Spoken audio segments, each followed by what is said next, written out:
Good evening, folks. We in Boise. Yay. Well, just outside Boise at the rest area. Gonna do a 8 hour break here and then roll in and deliver my load.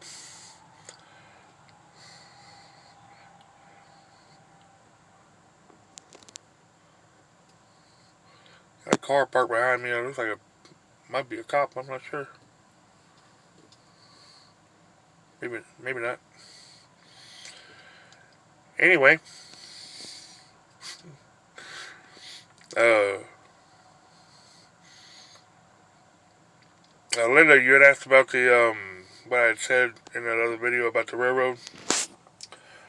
Um, I worked for a company that was contracted to the BNS. Yeah, I can't even say it now. BNSF, the Burlington Northern Santa Fe Railroad. Uh, fueled and serviced their locomotives. Uh, it was a fun job. And I probably could go back to work for them, maybe. Um, I did that long video. Yeah, you said I could have put it up. I don't know. I mean, you guys would have known. You know, I probably could have continued it, but newcomers would have been kind of confused of why it just suddenly ended. Um, so I thought better of it. This little restaurant is getting full, and people are parking in really strange places.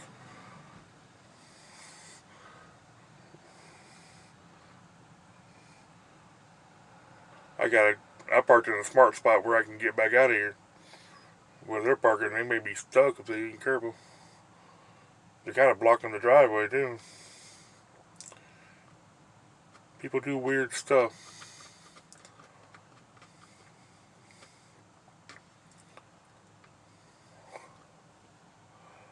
There's a car parked behind me got me worried. I don't know why it's over here.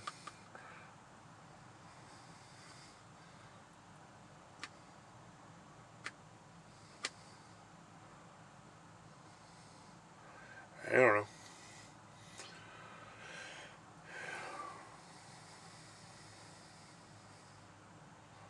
Anyway, yeah. So we're in Boise. We'll deliver our load in the morning and do all our rat killing, getting um, repairs done. Seems like every time I come back to Boise, something breaks. That's what the boss is worried about. Uh, he's been complaining about all the maintenance. I told him, the more trucks you get, the more maintenance there is. Especially during the wintertime, stuff breaks in the winter. Winter's hard on a truck, especially in Wyoming area. Coming across there, it's rough. It's so cold, and you got the snow and all the mess, and stuff breaks. Things freeze up and break. Of course, it doesn't help when people lose their crap in the middle of the road and you run it over and tear up the truck. That's a big deal. I mean, he was lucky it only cost $500. It could have been a lot worse. Because, like I said, it broke 3 airlines, and it started applying the brakes on its own. And I was in the center lane of the highway in traffic, and I had to get all the way over and get up on the shoulder before it came to a complete stop, or it would have been a big mess. And then he'd been calling a wrecker out, and who knows what else if it didn't cause a wreck. That was a hell of a deal. So he's lucky he got away with $500, and he's complaining about it. I understand. I mean, I was an owner operator once too. I know it's expensive, very expensive, and these loads, freight rates these days, are crap. Well, they were crap back then too, but they're still crap. Barely, he was telling me the other day, or the other week, he had all 4 trucks go out east and back, And after paying all the fuel and all the tolls and all the maintenance and all the stuff, he made $200. Yeah. And there's gonna be weeks like that where you don't make nothing. Barely make the fuel. It's the freight rates are horrible. But if the freight rates go up, and so does the price of living, because everything moved by truck. So that cost goes downhill, and consumers at the bottom.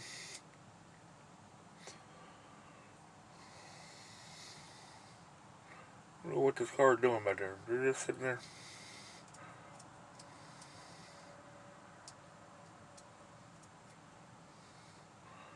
Anyway, I think it's a cop car, but I ain't sure.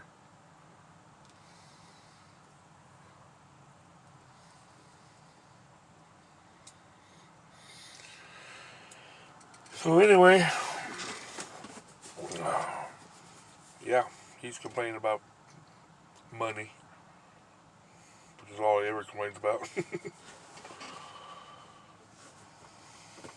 It's expensive. Trucks ain't cheap. You think about your car. You take your, it's anything on a car.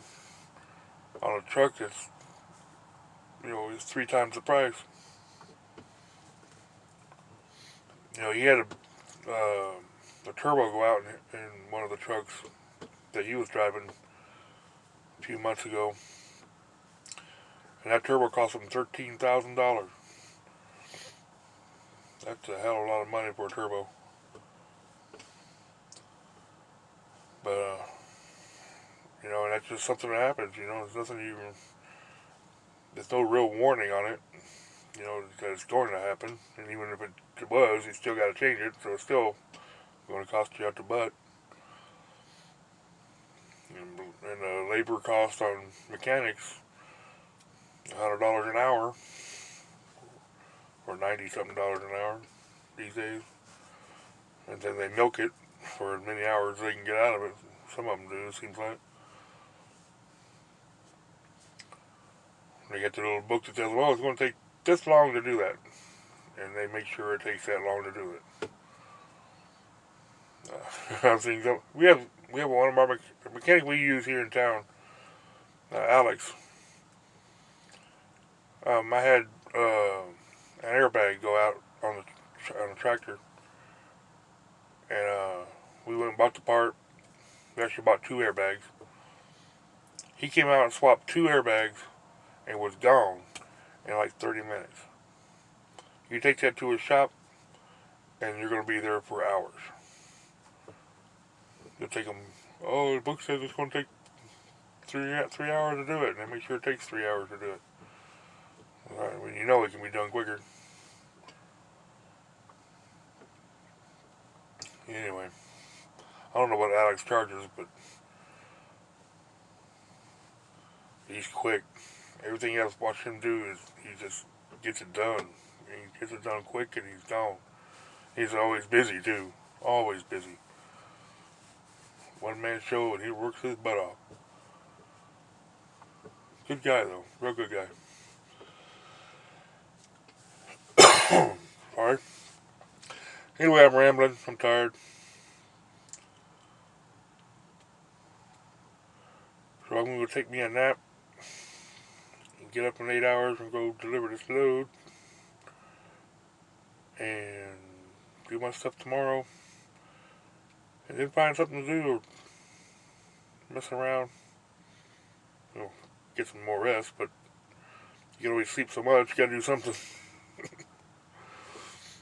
Anyway, talk to you guys later. Bye.